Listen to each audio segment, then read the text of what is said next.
Hello everyone. Today our topic is conjunctions.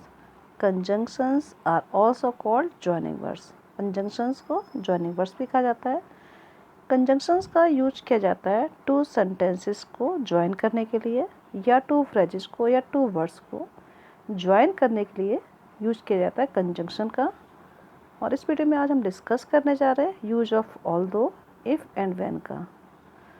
Although, if and when का sentences में use कैसे किया जाता है इसे आज हम डिस्कस करेंगे. Let us start with use of although. We use although to express contrast. Although का यूज किया जाता है कंट्रास्ट को एक्सप्रेस करने के लिए, मीन्स कंट्रास्ट को शो करने के लिए. ऑल्दो का मीनिंग है हालांकि या यद्यपि. Let's see the example. Although the queue was long, we decided to join it. हालांकि लाइन लंबी थी, हमने इसे ज्वाइन करने का निश्चय किया. इस सेंटेंस को हम ऐसे भी लिख सकते हैं. We decided to join the queue although it was long. यह कंट्रास्ट सिचुएशन है. लाइन लंबी थी, उसके बाद भी उसे ज्वाइन करने का निश्चय किया गया. तो ये कंट्रास्ट है. सिचुएशन विपरीत, कंट्रास्ट मीन्स विपरीत, इसीलिए हमने यूज किया है ऑल्दो का. Next, use of if. वो use if to show a condition. जब हमें कोई कंडीशन शो करनी होती है तो हम यूज करते हैं इफ़ का. कंडीशन को शो करने के लिए इफ़ का यूज किया जाता है. Condition means just like a शर्त. Example, if you had studied well you would have done better. Same sentence हम ऐसे भी लिख सकते हैं. You would have done better if you studied well. अगर तुमने अच्छे से स्टडी की होती तुम अच्छा करते. तो स्टूडेंट्स, यहाँ कंडीशन दी गई है अच्छे से पढ़ाई करना, अच्छी तरह से पढ़ाई करने की कंडीशन है, इसलिए यहाँ हमने यूज़ किया इफ़ का.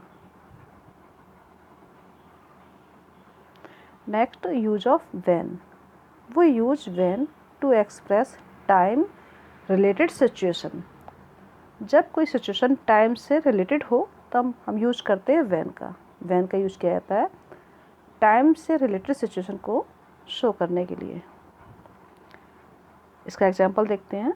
When we go out we must always lock the house. जब भी हम बाहर जाते हैं हमें घर को हमेशा लॉक करना चाहिए. तो यहाँ सिचुएशन है घर से बाहर जाने का टाइम, मीन्स घर से बाहर जाने के टाइम से रिलेटेड सिचुएशन है, इसीलिए यहाँ यूज किया जाएगा व्हेन का. और सेम सेंटेंस हम ऐसे लिख सकते हैं. We must always lock the house when we go out. दोनों सेंटेंस का मीनिंग सेम है. इसे व्हेन का यूज़ करते हुए हमने इसे दो अलग तरीके से ज्वाइन किया है सेंटेंसेस को. नेक्स्ट एक्सरसाइज, जिसमें आपको यूज़ करना है इफ़, व्हेन या ऑल्दो का as required. First, dash we are not careful someone can walk in and steal our belongings. अगर हम यहाँ इफ़ का यूज़ करते हैं तो क्या कोई कंडीशन दी गई है? Let be check. If we are not careful, अगर हम केयरफुल नहीं होते हैं तो कोई भी अंदर आ सकता है और हमारा सामान चुरा सकता है. हाँ, यहाँ कंडीशन है हम केयरफुल नहीं होते, ये कंडीशन हमें शो की गई है. तो कंडीशन को शो करने के लिए हम यूज़ करेंगे इफ़ का. Second, dash there may be a security guard it is important to be careful. यहाँ क्या है स्टूडेंट्स? यहाँ सिचुएशन है कंट्रास्ट. कंट्रास्ट में हम यूज़ करते हैं ऑल्दो का. वहाँ सिक्योरिटी गार्ड हो सकता है, वहाँ सिक्योरिटी गार्ड होगा, इसके बाद भी हमें केयरफुल रहना होगा. ज़रूरी है केयरफुल रहना. तो यहाँ सिचुएशन कैसी है? कंट्रास्ट. तो हम यूज़ करेंगे ऑल्दो का. हालांकि वहाँ सिक्योरिटी गार्ड हो सकता है. Number third, we should also inform our neighbours and friends when we go for long vacations. यहाँ आपको दिया गया है टाइम से related situation. We should also inform our neighbours and friends. हमें अपने नेबर्स और फ्रेंड्स को इन्फॉर्म करना चाहिए जब भी हम लंबी छुट्टी के लिए जाते हैं। तो यहाँ बाहर जाने की जो टाइम से रिलेटेड सिचुएशन है, बाहर जाने का जो टाइम है उसको एक्सप्रेस करने के लिए हम यूज़ करेंगे व्हेन का। Next number 4, dash they can not be there all time, they can keep an eye on our absence. वे ऑल टाइम, हमेशा, हर समय वहाँ नहीं रह सकते। They can keep an eye, वे एक निगाह हमारे एब्सेंस में वहाँ रख सकते हैं। तो यहाँ सिचुएशन कैसी है, कंट्रास्ट। तो कंट्रास्ट में यूज़ करते हैं ऑल्दो का, ALTHOUGH, although. Next number 5, he did not win the first prize, he ran very fast. वह फर्स्ट प्राइज नहीं जीता, ही रैन वेरी फास्ट।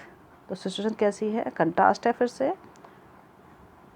हालांकि वह बहुत तेज़ दौड़ा, आप यूज़ करेंगे ऑल्दो का कंट्रास्ट के लिए, ALTHOUGH, ऑल्दो।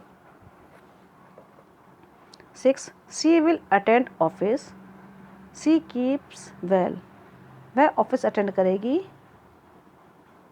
अगर वह ठीक रहती है।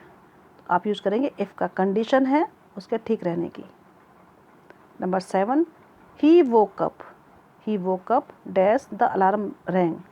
तो यह सिचुएशन कैसी है, टाइम से रिलेटेड। तो आप यूज़ करेंगे व्हेन का, व्हेन द अलार्म रैंग। जब अलार्म बजा वह उठा, वह उठ गया। 8, dash the medicine are not taken regularly, the patient will not improve. आपको क्या यूज़ करना है, यहाँ कंडीशन शो हो रही है। इफ़, अगर मेडिसिन रेगुलरली नहीं ली जाती है तो पेशेंट इम्प्रूव नहीं होगा। तो कंडीशन को हम शो करने के लिए यूज़ करेंगे इफ़ का। ओके स्टूडेंट्स, आई होप आपको ऑल्दो, व्हेन और इफ़ का यूज़ कैसे किया जाता है इस वीडियो में समझ आ गया होगा। Thank you.